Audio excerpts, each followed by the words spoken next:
Ada berita apa aja sih di Taiwan? Atau libur bingung mau kemana? Gimana sih studi dan kerja di Taiwan? Yuk dengarkan langsung RTI FM Online setiap Senin sampai Jumat pukul 5 sore.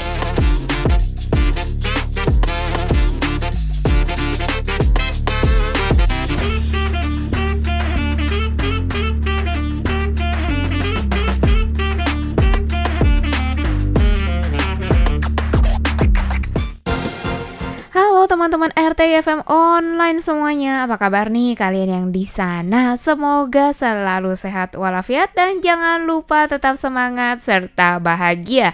Kenapa? Karena kita kali ini hadir kembali ya di acara akhir pekan nih. Masih bersama dengan saya Linda dan saya Cindy, di mana kita berdua akan menghadirkan acara yang sangat seru terkait dengan akhir pekan. Karena kita berdua hadir dalam acara RTI FM Online setiap Jumat, yaitu Pekan Interaktif. Dan untuk kali ini teman-teman ya, acara Pekan Interaktif kita itu seru banget karena kita berdua hadir di tanggal 15 Agustus. Wah, gak berasa ya, sebentar lagi adalah perayaan HUT Kemerdekaan Republik Indonesia. Dan terkait dengan itu, kita berdua akan menghadirkan beberapa berita pilihan dan juga segmen dalam topik-topik utama yang sangat menarik. Di berita pertama kita punya apa nih Kak Cindy? Kita punya Kaohsiung yang menyambut toko Love Select pertamanya di Taiwan. Kemudian kita juga punya berita terkait dengan NHI yang tidak menanggung biaya obat Alzheimer baru, yaitu Kisunla. Dan selanjutnya kita akan beralih ya ke segmen yang menarik terkait dengan perayaan HUT Kemerdekaan Republik Indonesia. Apakah itu? Jadi ada beragam kegiatan di Taiwan ya teman-teman ya, mulai dari Open House KDEI, kemudian konser Dirgahayu HUT RI ke-80 di Taiwan di Banqiao, serta acara Singo Barong nih teman-teman. Kemudian di segmen terakhir kita juga akan berbincang-bincang dengan seorang penulis sekaligus pengusaha dan pembicara yang cukup terkenal di Indonesia, bahkan beliau juga sudah menjadi selebgram. Siapa lagi kalau bukan Oki Sutanto. Tapi tentu saja teman-teman, kalau kalian pengen tahu informasinya secara lengkap, jangan lupa untuk terus dengerin acara kita di hari ini setelah selingan berikut.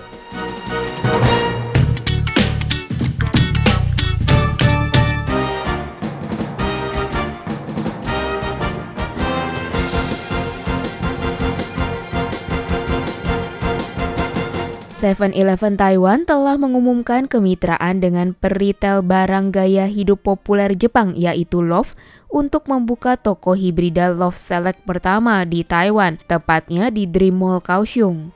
Menurut siaran pers 7-Eleven, toko baru ini menggabungkan kenyamanan 7-Eleven dengan pilihan produk gaya hidup Love yang dikurasi dalam ruang kompak seluas sekitar 50 meter persegi.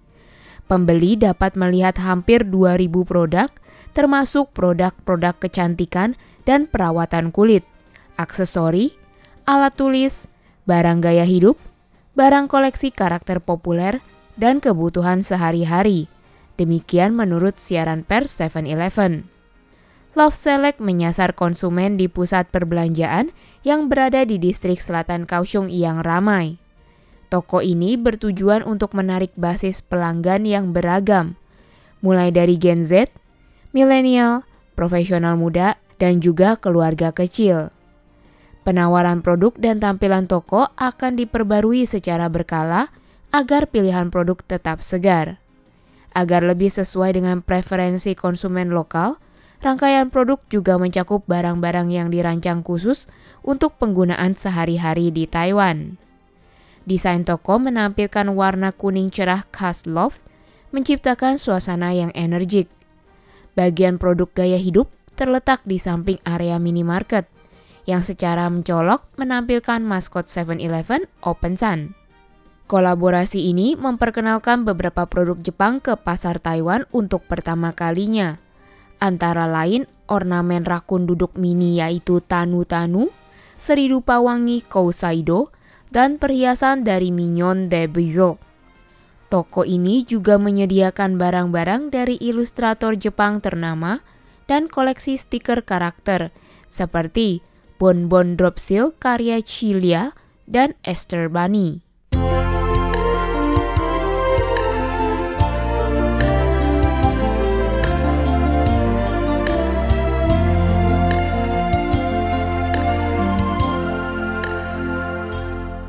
Kisunla, obat Alzheimer yang baru disetujui di Taiwan, tidak akan ditanggung oleh Sistem Asuransi Kesehatan Nasional atau NHI.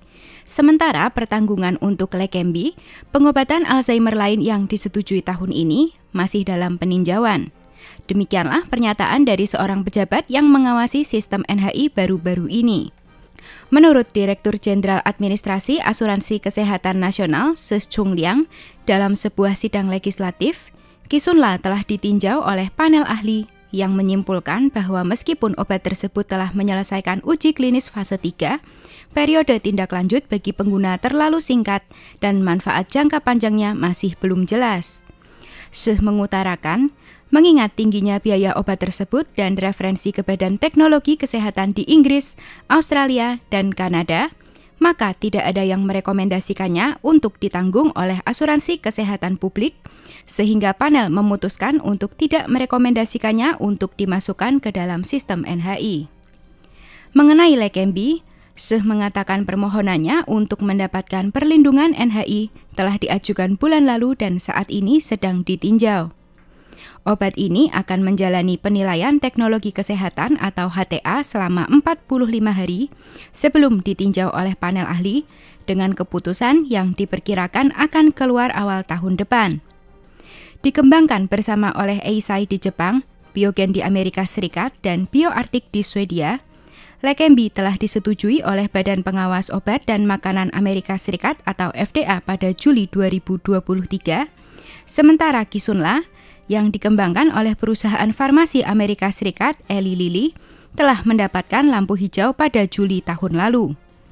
Kedua obat tersebut telah disetujui oleh Badan Pengawas Obat dan Makanan awal tahun ini, tetapi belum ditanggung oleh sistem NHI, sehingga pasien harus membayar sendiri biaya perawatan yang biayanya lebih dari $1 juta Taiwan per tahun.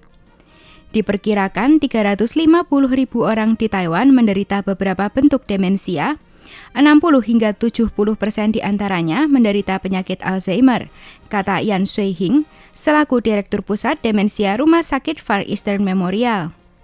Yan mengatakan, sekitar setengah dari penderita Alzheimer mungkin memenuhi syarat untuk 2 perawatan baru yang menargetkan pasien pada tahap awal penyakit dengan total kurang dari 100.000 orang. Berbeda dengan pengobatan sebelumnya, Kisunla dan Leqembi merupakan pengobatan baru pertama untuk penyakit Alzheimer yang menargetkan penyebab yang mendasarinya, bukan hanya gejalanya. Demikianlah menurut rumah sakit yang memberikan dosis pertama Kisunla di Taiwan pada 23 Juni. Dalam hal hasil yang diharapkan, eliminasi total plak amiloid yang diyakini banyak peneliti sebagai penyebab utama penyakit Alzheimer karena akumulasi abnormalnya di otak, terlihat pada hampir 70% pasien dalam setahun setelah menerima kedua obat tersebut, menurut Rumah Sakit Tucheng Kota New Taipei yang merupakan salah satu rumah sakit pertama di Taiwan yang menawarkan Leqembi.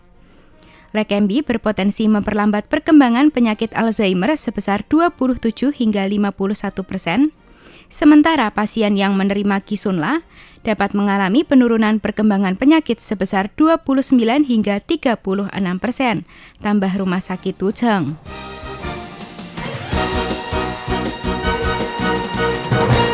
Demikianlah 2 berita pilihan untuk hari ini.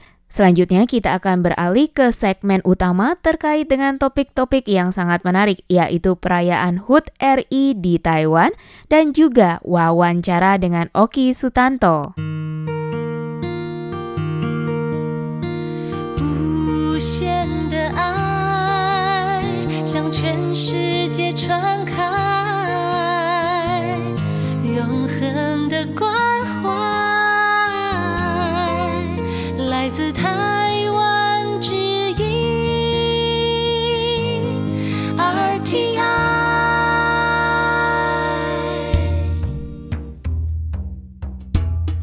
Wawancara Wah, nggak terasa ya teman-teman ya, 2 hari lagi kita akan merayakan Dirgahayu Republik Indonesia yang ke-80 nih. Dan buat kalian yang ada di Taiwan pasti rindu nggak sih sama kegiatan-kegiatan menjelang perayaan HUT RI? Betul banget nih Kak Linda, dan kebetulan banget ya teman-teman ya, karena bertepatan di hari Minggu tanggal 17-nya, maka di seluruh penjuru Taiwan nih rame banget banyak acara-acara yang akan diselenggarakan. Misalnya lomba, konser, terus juga acara fashion show dan lain-lain nih teman-teman.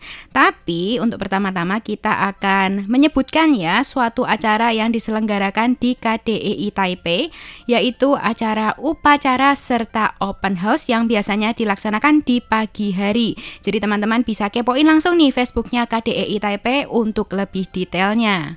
Dan kemudian kita akan beralih ya dengan acara yang cukup meriah, dan ini bertempat di Panqiao Station Square alias di MRT Panqiao Station nih teman-teman. Dan kalau mau ke sana kalian tinggal langsung dari exit 3 nih. Acaranya apa sih? Acaranya ada lomba kegiatan-kegiatan secara tradisional, kemudian ada hiburan-hiburan yang menarik ya di panggungnya, dan ada juga acara bazar di mana MC-nya kali ini adalah Jason Wijaya serta Dita Cinta Abadi. Kemudian terkait dengan pertunjukan yang sangat menarik juga ada dari Musikta serta Uters Dancer. Selain itu juga ada acara fashion show loh teman-teman, dan beragam lomba seperti balap karung dan empuk jeruni. Sama juga ada lomba makan kerupuk dan red light green light ala Squid Game nih. Nah bagi teman-teman nih ya yang kepengen mendaftar, nanti brosurnya juga kami akan tempelkan di kolom deskripsi ya teman-teman. Tapi ternyata acara kita yang sangat menarik tidak hanya ada di utaranya Taiwan, tapi juga ada di selatan Taiwan. Nah untuk di selatan Taiwan, tepatnya acara yang ada di Taman Tainan pada hari Minggu tanggal 17 Agustus nanti, ternyata nih teman-teman ada kegiatan terkait dengan pawai budaya Reok Singo Barong yang tentu saja ini sangat menarik sekali nih teman-teman. Dan acara ini dibuka untuk umum. Jadi kalau kalian lagi ada di Tainan, boleh banget nih untuk pergi ke Taman Tainan mulai dari jam 9 pagi hingga selesai. Asik sekali ya teman-teman. Dan acara ini tentu saja gratis ya, dimana nanti brosurnya kami juga akan tempelkan di kolom deskripsi nih, supaya teman-teman gak nyasar. Eits, tapi juga masih ada konser lainnya loh teman-teman. Jadi perkumpulan Wiralodra NKRI kebetulan juga lagi menggelar ulang tahun ke-11-nya, sekaligus juga menggelar konser amal nih dalam rangka memperingati kemerdekaan Indonesia. Dan mereka akan mengundang live perform dari penyanyi terkenal bernama Dian Anik ya teman-teman ya. Bertempatkan di Choyang Road Chiai City nih teman-teman, mulai dari jam 10 pagi sampai selesai. Dan ingat ya, ada harga tiket masuknya yaitu $900 Taiwan, dan sudah dapat pientang plus air mineral nih teman-teman. Wow, ini kayaknya acara-acara sangat menarik semuanya ya teman-teman. Jadi kalian bebas pilih, kalian mau di wilayah utaranya Taiwan seperti di Taipei, di Panqiao, ataupun di tempat-tempat lainnya seperti di Tainan ataupun Chiai ini teman-teman. Dan pastinya kita harus terus mendukung kemerdekaan Republik Indonesia. Nah, selanjutnya kita akan beralih dengan wawancara yang sangat menarik bersama dengan Oki Sutanto nih teman-teman. Yuk dengerin setelah selingan berikut ini.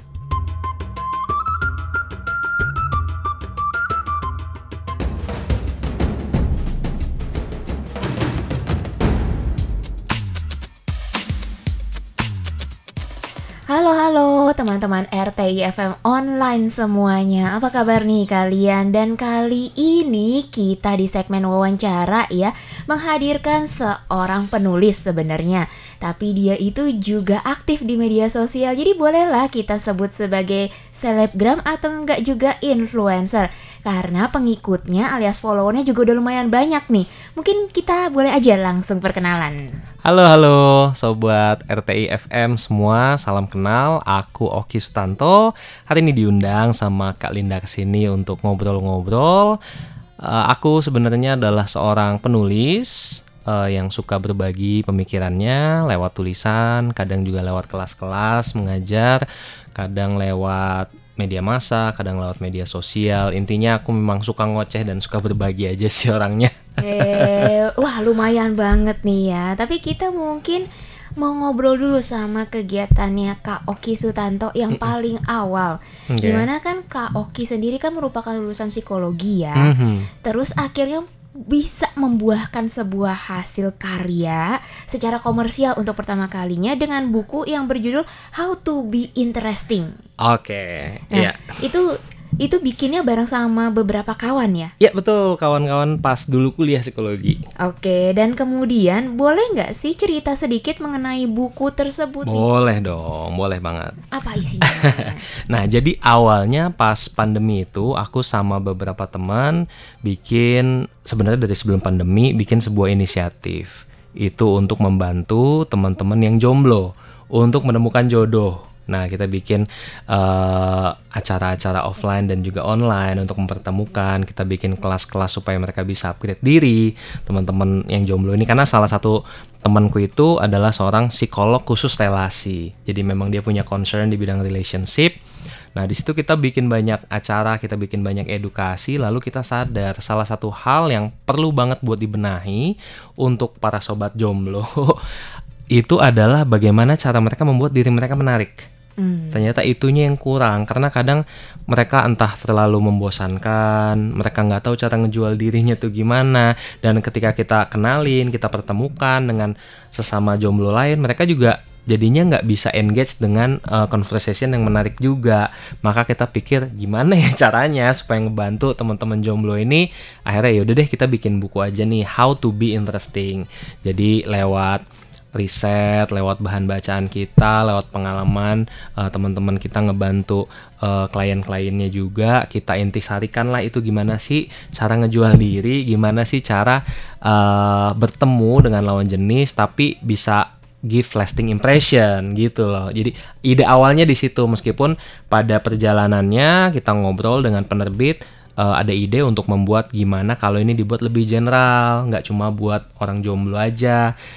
Kan sebenarnya prinsip-prinsip supaya menjadi pribadi yang lebih menarik itu tetap bermanfaat, mau itu untuk mahasiswa, mau untuk pelajar, mau karyawan, siapapun itu bisa dapat manfaatnya gitu. Wow, ini menarik sekali. Tapi ketika bikin buku tersebut, Kak Okinya sendiri itu jomblo apa enggak? Saat itu enggak. Saat itu enggak, dan sekarang juga tidak. Iya, ini sepertinya. Iya betul. Sebelumnya pernah merasakan kesulitannya jadi jomblo di atas usia 30. Oke. Iya, itu beda tantangannya. Kalau jomblo di usia 20-an masih sibuk di universitas, masih punya komunitas dan lain sebagainya, itu masih lebih mudah untuk bertemu dengan orang lain. Tapi ketika jomblo di usia 30-an udah sibuk dengan kerjaan atau karir atau bisnis, nah itu jadi lebih susah tuh untuk menemukan calon. Makanya waktu itu kita punya concern di bidang itu, aku dan dua temanku yang lain, karena semua pernah merasakan ada di posisi itu di usia 30-an jomblo dan kesulitan untuk bertemu orang lain. Wow, ini menarik sekali ya. Jadi buat teman-teman nih ya, kayaknya kalau yang kalian merasa, aduh aku kurang pede, aku kurang percaya diri nih untuk menemukan kekasih hati ya. Nah ini boleh banget kayaknya langsung aja kepoin bukunya yang berjudul How to Be Interesting. Padahal ini juga nggak buat sobat jomblo aja enggak, tapi general. juga buat kalian yang mungkin ngerasa kayaknya aku di dunia profesional pun Betul. butuh deh buat meningkatkan percaya diriku nih. Terus kemudian nih ya, aku juga mau tanya sama Kak Oki. Ketika Anda berprofesi sekarang itu sebagai penulis, wirausaha, dan juga sebagai konten kreator, bahkan pembicara juga gitu ya. Itu kan Anda pasti memiliki tujuan utama. Dan kalau dari blognya Anda sendiri itu Anda membuat tulisan kalau Anda itu ingin menjadi berguna atau to be useful bagi sesama. Nah, ini gimana sih penerapannya? Oke, pertanyaannya berat sekali, saudara. Sebenarnya dari awal aku itu suka menulis, suka berbagi, udah dari sejak kuliah sih. Udah dari sejak kuliah, pas kuliah juga dulu aku jadi asisten dosen, jadi emang suka ngajar, suka berbagi. Aku juga mulai suka bikin tulisan, kirim tulisan ke media kampus, bahkan ke Harian Kompas, waktu itu salah satu surat kabar terbesar di Indonesia. Jadi memang kesukaan, hobi untuk menulis, untuk berbagi itu udah dari zaman dulu. Nah, beberapa sosok yang memang jadi panutan gitu, yang memberikan banyak dampak, sangat influencing tulisan-tulisanku itu antara lain adalah Suhogi, lalu ada Pramudia Anantatur, lalu ada Gunawan Muhammad juga. Dari karya-karya mereka aku belajar bahwa tulisan itu nggak cuma sekadar kata-kata untuk kita menyampaikan sesuatu, untuk kita menyampaikan informasi. Jadi lebih daripada itu, tulisan juga ternyata bisa bermanfaat ke banyak orang untuk mencerdaskan orang, membuat orang dari yang tadinya nggak tahu jadi tahu, membuat orang lebih peduli terhadap isu-isu tertentu. Seperti misalnya Suhogi, itu kan tulisannya banyak sekali, dia membahas tentang isu-isu sosial, kritis terhadap isu sosial, kritis terhadap pemerintah, politik. Jadi membangun kesadaran ke orang banyak bahwa perlu loh buat kita itu lebih peduli. Ada loh idealisme yang harus kita kejar, nggak cuma hal-hal pragmatisme doang yang bisa kita cari dalam hidup ini, misalnya cari uang, naik tangga karir dan lain sebagainya, tapi juga kepedulian terhadap sesama. Nah, hal-hal seperti itu yang memang sangat berdampak aku pada saat baca karya-karya mereka, dan aku pun jadi terpacu untuk juga bisa menghasilkan tulisan-tulisan atau karya-karya yang juga berdampak buat orang lain. Jadi nggak cuma ngasih informasi gue ini adalah orang yang bla bla bla bla gitu ya, enggak, tapi lebih ke fokusnya gimana supaya bisa lewat karya-karyaku itu membuat orang lebih cerdas, buat orang lebih kritis terhadap berbagai isu. Jadi mungkin usefulnya lebih ke sana yang aku lihat. Meskipun mungkin ada yang nganggap ini nggak useful, atau ini cuma menyerang pemerintah aja, ini terlalu kritis dan lain sebagainya, ya nggak apa-apa. Tapi menurutku selama aku bisa membuat orang yang tadinya nggak tahu jadi tahu, yang tadinya nggak peduli jadi peduli, itu menurutku sudah bermanfaat sih buat orang lain.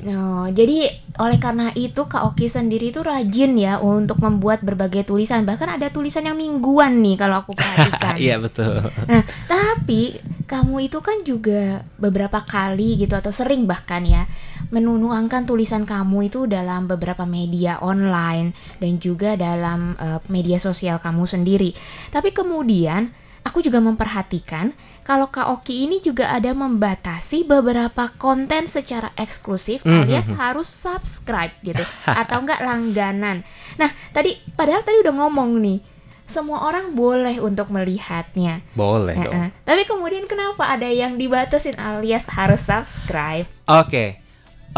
Sebenarnya fitur subscription ini lebih ke creator support sebenarnya secara konsep gitu ya. Awalnya dulu banyak di gamers. Awalnya dulu banyak di industri gamers, di mana kita sebagai penonton bisa support langsung ke kreatornya, bisa support langsung ke orang-orang yang streaming. Mereka lagi main game, lagi streaming, terus kita bisa jadi subscribers, kita bisa ngirim gift dan lain sebagainya. Awalnya sebenarnya creator support dari sana konsep awalnya. Lalu mulai dibawa ke media-media yang lebih mainstream, mulai dari YouTube. Mereka bikin namanya membership. Jadi kalau subscribe kan gratis, semua orang bisa subscribe.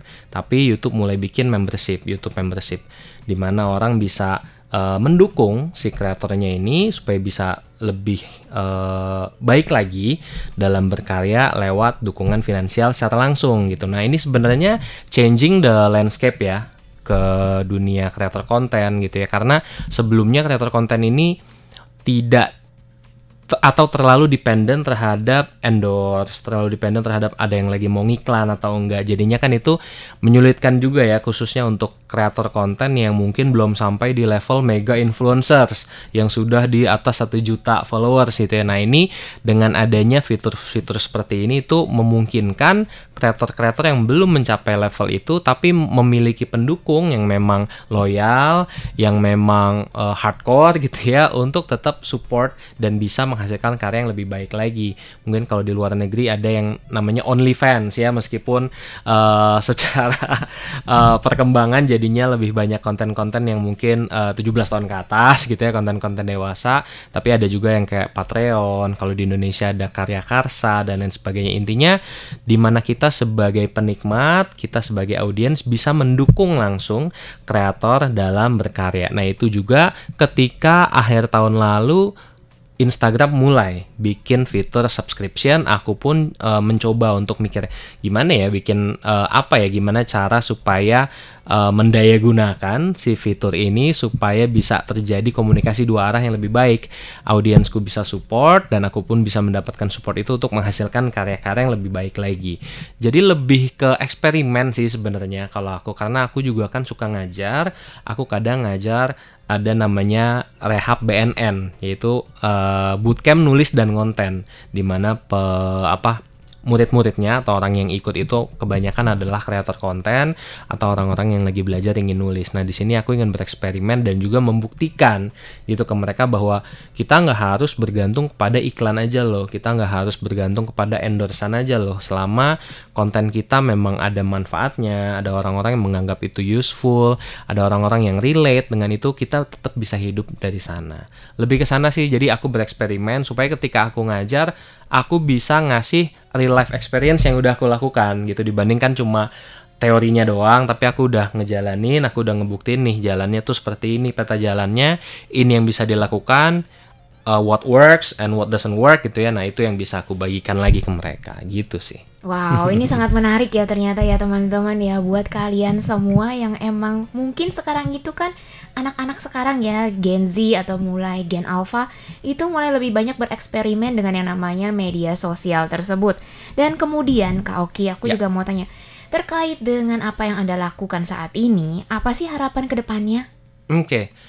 Sebenarnya aku dari awal nggak berniat atau bercita-cita gitu ya jadi seorang kreator konten, karena lebih hobi aja nulis sebenarnya dari zaman kuliah, lalu mulai aktif banyak intens di media sosial itu pada saat pandemi. Karena waktu itu aku punya usaha juga, aku hidup dari usahaku, bisnis kecilku itu. Nah, pada saat pandemi itu kan harus ditutup lokasi usahanya kan, waktu itu ada pembatasan sosial besar-besaran, semua lokasi usaha, gedung, perkantoran itu harus ditutup. Nah, pada saat itu aku nggak ada kerjaan jadinya, bisnisnya tetap jalan, kita going online gitu ya, tapi kan jadinya aku punya banyak waktu luang tuh waktu itu. Nah, lalu mikir ngapain ya nih punya banyak waktu luang pada saat pandemi, ya udah deh lebih intens nulis aja di media sosial. Kenapa di media sosial? Karena waktu itu dari zaman kuliah aku punya blog, tapi aku sendiri berefleksi bahwa kayaknya makin kesini makin jarang nih baca blog. Bukanya kalau nggak Instagram, Twitter, mungkin TikTok bagi sebagian orang. Aku sih jujur nggak terlalu banyak buka TikTok, sesekali aja karena agak pusing. Jadinya kayaknya udah nggak zaman ya nulis di blog. Coba deh nulis di media sosial.